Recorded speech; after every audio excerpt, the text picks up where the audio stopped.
Hey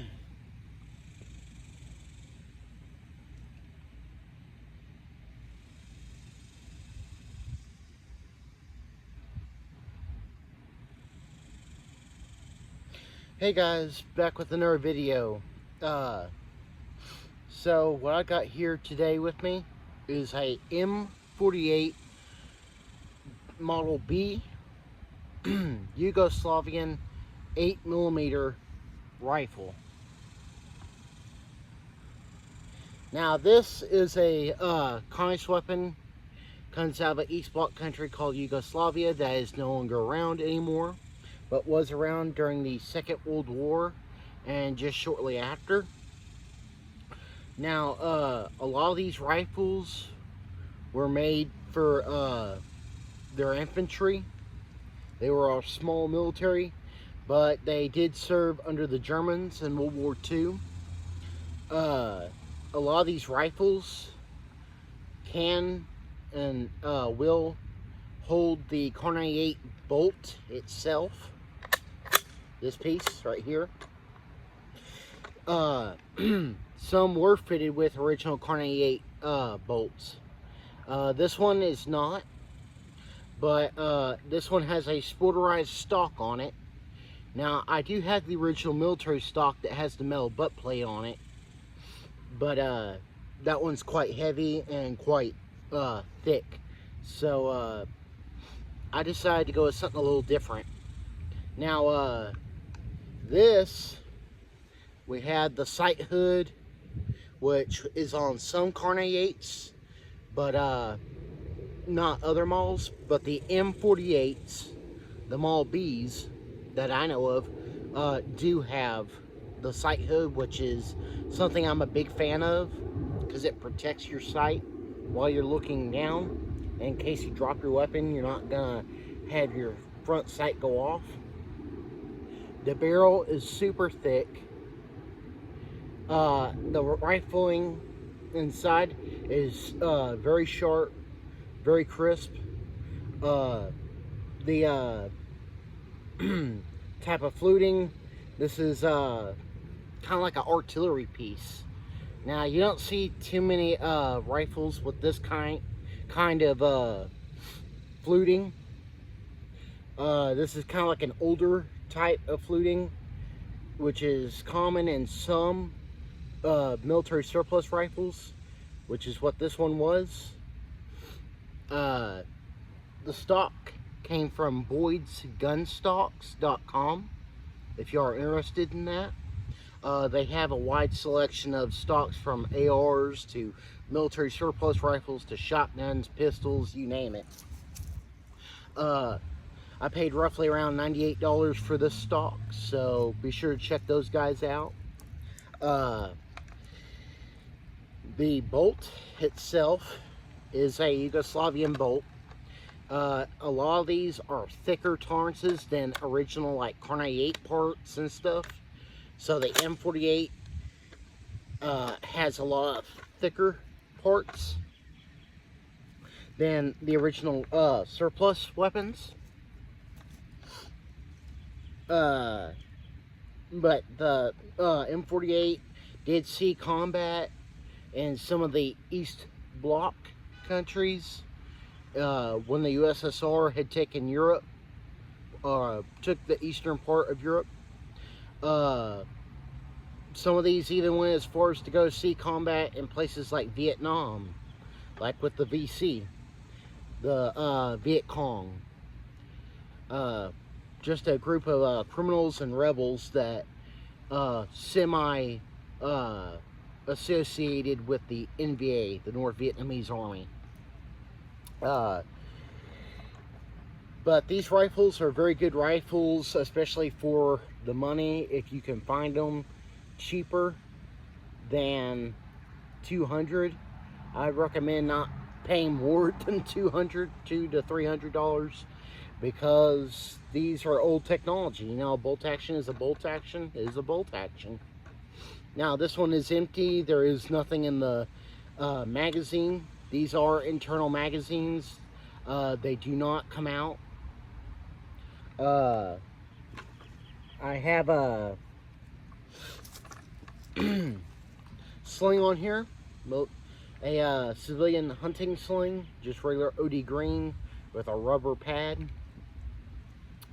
The rear sights are accurate enough. It does have a place where you can put scope mounts.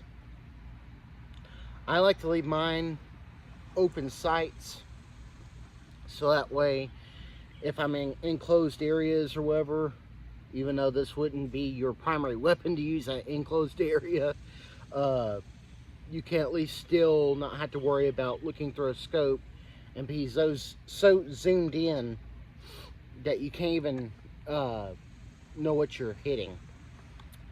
The butt does have a slight rubberized side to it, not very thick and not very squishy, but then again, it's more comfortable than a steel butt. The barrel length, it's quite lengthy, definitely longer than your average civilian bolt action rifle, but this is the carbine model, not a full-sized milsurp. But even the carbine milsurps, a lot of them have longer barrels than the average civilian bolt action rifles. The trigger on this is pretty smooth. When loading, you don't want to baby these things. Whenever you're jacking around in there, you really want to, slam it forward and do it hard and fast. So that way it doesn't lock up on you. These are really well made. You can, pretty much torture the hell out of these things, and they will not stand really much of a chance of breaking at all. Unlike civilian bolt actions, these were made for combat. These were made for rough and hard conditions. Now the stock, of course, is a civilian stock, so I don't imagine it would stand up to too much other than just a light beating. Of course, then again, not really recommended. If you're going to use it for that, it'd be better to keep the original stock on there if that's what you're going to use it for. Very accurate round. 8mm Mauser is one of the more iconic military surplus rifle rounds. 8mm Mauser is quite popular, or was popular, in places like Europe, Africa, up north in North America, like in the more northern areas, along the Canadian border kind of areas. It's a very good round for hunting, for defense if you're out like in the countryside, not so much if you're like in an urban area, unless you have really thick walls.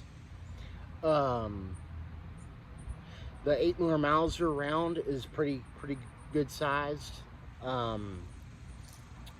It can and will defeat body armor if anyone's interested in that. Basically, it's a pretty much an all-around use kind of round in a way. It's probably one of the smaller cartridges I would use if I was going to do big game hunting. 8mm comes in a variety of full metal jacket. There's soft tips. There is hollow points if you can sometimes find them. Again, depending on your area, you may or may not be able to find the ammo for it very very commonly, so be aware of that. Though the good thing is, if you do have an 8mm Mauser rifle, depending on how thick the barrel is, you can get these rechambered into .308. So there's that option should something happen with the original round of 8mm Mauser. But definitely, I chose mine for the history of the 8mm Mauser rounds. Since I couldn't afford the Kar 98, I chose the M48B because it's cheaper and the parts were actually thicker, and it's just as useful and much more pliable whenever it comes to using it for hunting and all that. It's not like one of those weapons that you get that's real expensive, but you don't want to damage it, you don't want to use it too much. These guys were made for being used. Same with Kar 98s, they were made for being used. The Germans knew that just as much as the communists did, except the Germans did it better. Also, I chose for the history of the 8mm round. It has served in both World Wars and future wars not thereafter. You know, places like Vietnam, like I said, it served there. It served off in the Middle East and places like Iraq and Afghanistan. Some of these have made it to those wars as well, in the hands of the Arabs and stuff. Fun fact, the Nazis did use Arabs in the Second World War to use as troops against the British in North Africa. So there's a fun fact for y'all.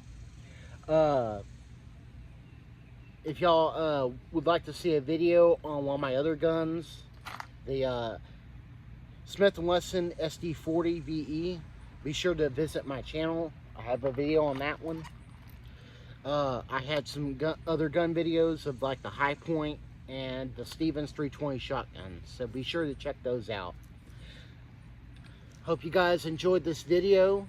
I hope you guys enjoyed hearing about a little bit of information about this rifle. I'll see you guys in the next one.